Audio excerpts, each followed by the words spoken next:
Hello, my name is Jiu Yun, and I'm glad to present our work in Interspeech 2022 conference. Nonverbal expressions of politicians are important in election. Scholars have shown that nonverbal signals such as facial expressions, eye blink, and vocal pitch can affect voters' attitudes and evaluations on political leaders. While prior work mostly used the vocal pitch of politicians in measuring the emotional intensity for understanding the voting behavior, however, relatively little attention has been paid to utilize multiple modalities such as facial expression, gesture, and vocal expression in modeling the emotional intensity. Instead of simply calculating the pitch of a person's voice to measure the intensity, we consider diverse types of emotional intensity by capturing multiple factors, including facial expression, body movements, etc. In this way, our work goes one step further by comprehensively quantifying and measuring the perceived emotional intensity with a computational approach and investigating how it can affect voting behavior. To this end, we propose a multimodal deep learning model that takes nonverbal features as inputs and predicts the perceived emotional intensity of a candidate revealed in a video clip. The proposed model learns video clips of the 2020 Democratic presidential primaries in USA. By applying the proposed model to 23 candidates in 11 debate videos, we showed that the standard deviation of the perceived emotional intensity is positively related with the changes in candidates' favorability in public polls. Let me introduce how we collected and annotated the dataset used in this work. We collected 11 debate videos from the source of the televised debates. The total length of the collected videos is 34 hours, 25 minutes, and 58 seconds, with each debate lasting 2 to 2.5 hours on average. To build a training set for the emotional intensity prediction task, we randomly sampled 40 short video clips for each candidate. And we recruited 8 college students to annotate the emotional intensity score for the given video clips. The annotators are asked to rate the emotional intensity score for the given short video clips on a scale of 1 to 5, and the iterator reliability was excellent. As illustrated in the figure, Kirsten Gillibrand shows the highest emotional intensity. But the worst thing President Trump has done is he's diverted the funds away from cross-border terrorism, cross-border human trafficking. Whereas Michael Bloomberg shows the lowest. Oil as well. It is a technique, and when it's done poorly, like they're doing. To extract vocal features from a given video clip, we first split the audio waveform of each video clip into seconds. In each second, we then extract 13 MFCC features, which is well-known audio features. For facial feature extraction, we first detect candidate's face and extract 68 facial landmarks for each frame in the video clip. We finally extract gestural features in the video. As most of the movements of candidates come from upper part of the body, we consider 13 key points from nose, neck, shoulders, elbows, wrists, eyes, and ears. We extract 13 body key points for each frame in the video clip by using OpenPose library. Now let me introduce the proposed model.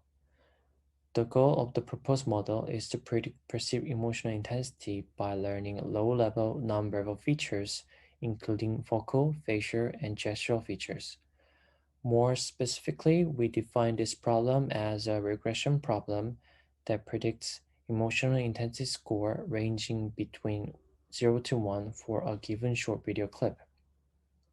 As shown in figure, the model utilizes 2 encoders to generate acoustic and visual representation respectively, and then colligates them to predict emotional intensity score. The acoustic encoder takes vocal features as input to generate acoustic representation. The acoustic encoder consists of a stacked LSTM, where the second LSTM layer takes all sequences returned from the first LSTM layer. The visual encoder concatenates the facial features and the gestural features, and employs the stacked LSTM layer to make visual representation. Finally, the intensity prediction layer colligates acoustic and visual representations to generate a multimodal representation and predict a perceived emotional intensity for the given clip. These are the settings for our experiment. We split the data set into the train and test sets with a 8:2 ratio, and we also set the number of units, dropout rate, fetch site, epochs, and learning rate as follows. To evaluate the overall performance of the proposed model, we compare with the following 5 methods: support vector machines, care nearest neighbors, random forest, early fusion LSTM, and late fusion LSTM. For the traditional machine learning models, we aggregate all features by averaging and concatenating vectors. For EF-LSTM, we concatenate the vocal, facial, and gestural features and pass them to the LSTM layer followed by a fully connected layer with sigmoid activation function. For an LSTM layer, we concatenate the outputs of 3 different LSTMs and add a fully connected layer with sigmoid activation function to predict emotional intensity. As shown in Table 1, the proposed model shows the high emotional intensity performance which outperforms other baseline models. This indicates that the proposed fusion method using the stacked LSTM layer can capture distinct indicators in predicting emotional intensity. Among the baselines, we find that random forest shows the higher performance than the traditional machine learning methods, and this is because random forest randomly selects subsets of high-dimensional input features via the bagging process to avoid overfitting. We also find that LF-LSTM achieves higher performance than EF-LSTM. This suggests that aggregating features at the decision level helps the model capture important signals for emotional intensity prediction. To analyze the importance of each input modality for predicting the emotional intensity, we conduct a performance analysis on the unimodal and bimodal models. As shown in Table 2, the model trained with the vocal features achieves higher performances than the models trained with the facial and gestural features. That is, the candidate's vocal characteristics are more useful than their faces and gestures in predicting perceived emotional intensity. For a bimodal model, we first concatenate 2 different input features and feed them to a stacked LSTM layer followed by the intensity prediction layer. Here, most of the bimodal models show better performance than unimodal models, implying that considering multiple modalities improves the performance.